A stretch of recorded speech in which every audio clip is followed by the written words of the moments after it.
RTO சோதனையில் சிக்கிய Hitachi இயந்திரங்களை ஏற்றிச் சென்றதற்கு வாடகை கேட்டதால் ஆர்டிஓவால் கைப்பற்றப்பட்டு காவல் நிலையத்தில் 20 நாட்களாக நிறுத்தி வைக்கப்பட்டிருப்பதாக கூறப்படும் 40 அடி நீள ட்ரெய்லர் லாரி இதுதான். கிருஷ்ணகிரியை சேர்ந்த சதீஷ்குமார் என்பவருக்கு சொந்தமான 40 அடி நீள ட்ரெய்லர் லாரி ஒன்று அங்குள்ள தனியார் நிறுவனத்தில் இருந்து மண் அள்ள பயன்படும் புதிய ஹிட்டாச்சி இயந்திரம் ஒன்றை ஏற்றிக்கொண்டு தஞ்சை மாவட்டம் வல்லம் அருகே உள்ள செல்லப்பன்பேட்டைக்கு 7ஆம் தேதி புறப்பட்டது.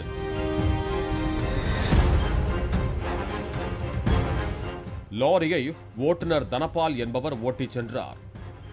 லாரியை 8ஆம் தேதி மாலை 3 மணி அளவில் அந்த புதிய ஹிட்டாச்சி இயந்திரத்தை அங்குள்ள ஏரிக்கரை அருகே பரந்தாமன் என்பவரிடம் ஒப்படைத்துள்ளார்.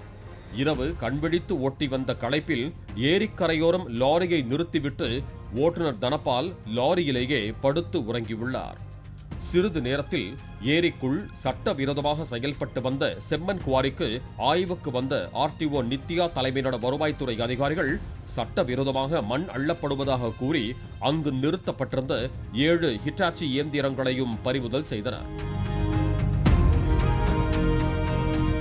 அந்த இயந்திரங்களை வல்லம் காவல் நிலையத்திற்கு கொண்டு செல்வதற்காக அருகில் நிறுத்தப்பட்டிருந்த ட்ரெய்லர் லாரி ஓட்டுநர் தனபாலை எழுப்பி உள்ளனர். 7 ஹிட்டாச்சிகளையும் காவல் நிலையத்தில் கொண்டு போய் இறக்குமாறு கூறியுள்ளனர். ஒரு ஹிட்டாச்சி இயந்திரத்தை ஏற்றி இறக்கினால் குறைந்தபட்ச வாடகை 8000 ரூபாய். 7 ஹிட்டாச்சி என்பதால் தங்கள் ஓனரிடம் பேசும்படி கூறியுள்ளார் ஓட்டுநர் தனபால். ஏற்றி இறக்கச் சொல்லுங்க, வாடகை தந்து விடுகிறோம் என்று கூறியதை நம்பி கைப்பற்றப்பட்ட 7 ஹிட்டாச்சிகளையும் ஏற்றி 10 கிலோமீட்டர் தொலைவில் உள்ள வல்லம் காவல் நிலையம் கொண்டு போய் இறக்கி உள்ளார் ஓட்டுநர். 7 முறை காவல் நிலையம் சென்று ஹிட்டாச்சியை இறக்கி திரும்பிய நிலையில் மொத்தமாக 140 கிலோமீட்டர் லாரியை இயக்கி இருப்பதாக கூறி வாடகை கேட்டுள்ளார். வாடகை கொடுக்க மறுத்த நிலையில் டீசலுக்காவது பணம் தருமாறு கேட்டுள்ளார் ஓட்டுநர் தனபால். அவ்வளவுதான். ஆர்டிஓ கிட்டேயே வாடகை கேட்பீங்களா என்று ஆவேசமான ஆர்டிஓ நித்யா, ஹிட்டாச்சியை ஏரிக்கு கொண்டு வந்ததே இந்த ட்ரெய்லர் லாரி தான், இந்த லாரியையும் மண் கடத்தல் வழக்கில் சேருங்க என்று சொன்னதால் தனக்கு சொந்தமான லாரி கடந்த 20 நாட்களுக்கு மேலாக வல்லம் காவல் நிலையத்தில் பிடித்து வைக்கப்பட்டுள்ளதாக வேதனை தெரிவிக்கிறார் சதீஷ்குமார். வாடகை கேட்கறதுக்கு முன்னாடி ஒரு மாதிரி சொன்னாங்க. வாடகை கேட்டதுக்கு அப்புறம் பார்த்தோம்னா மேடம் ஆடியோ மேடம் உங்களையும் இந்த இதில் சேர்க்க சொல்லியிருக்காங்க அப்படின்னு சொன்னாங்க. எங்களுக்கும் இந்த வண்டி நாங்கள் புது வண்டி எடுத்துகிட்டு வந்திருக்கோம். இவே பில், இது இன்வைஸ், புது வண்டியோட இன்வைஸுங்க.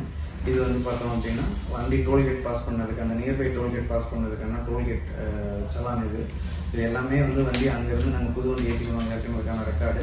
வண்டி இப்போ ஏற்றிக்கொண்டே ஸ்டேஷனில் இறக்குனதுக்கப்புறம் பார்த்தோம்னா வாடகை இறக்குறோம் அப்படிங்கிறதுனால மேடம் உங்களையும் இந்த வழக்கில் சேர்க்க சொல்லியிருக்காங்க அப்படின்னாங்க. இந்த வண்டி 40 ஃபீட் ட்ரெய்லருக்கும் இந்த கடத்தல் சம்பவத்துக்கும் எந்த தொடர்பும் கிடையாதுங்க. இருந்தாலுமே பார்த்தோம்னா அவங்க ஏதோ ஒரு மோட்டிவ்லேயே பார்த்தோம்னா பேசிகிட்டு இருக்காங்க. எஃப்ஐஆர் ஃபைல் பண்ணணும் அப்படின்னு சொல்லிட்டு ஆல்ரெடி எஃப்ஐஆர் ஃபைல் பண்ணிட்டாங்க.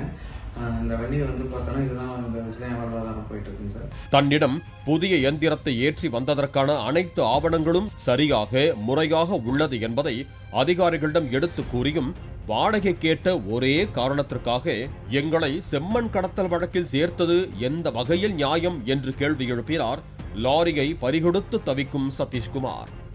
இந்த குற்றச்சாட்டு குறித்து விளக்கம் பெற முயன்ற போது ஆர்டிஓ நித்யா பதிலளிக்க மறுத்துவிட்டார். அதே நேரத்தில் ஆர்டிஓ சொன்னதால்தான் 40 அடி நீள ட்ரெய்லர் லாரியை காவல் நிலையத்தில் நிறுத்தி வைத்திருப்பதாக போலீசார் தெரிவித்தனர். பாதிக்கப்பட்ட லாரி உரிமையாளருக்கு நீதி கேட்டு லாரி உரிமையாளர் சங்கத்தினர் முதலமைச்சருக்கு புகார் அனுப்பி இருக்கிறார்கள். பாலிமர் செய்திகளுக்காக தஞ்சை செய்தியாளர் ராஜா மற்றும் வேல்ராஜ். பிளே ஸ்டோர் மற்றும் ஆப் ஸ்டோரில் இருந்து பாலிமர் செயலியை QR கோடு மூலம் பதிவிறக்கம் செய்யுங்கள்.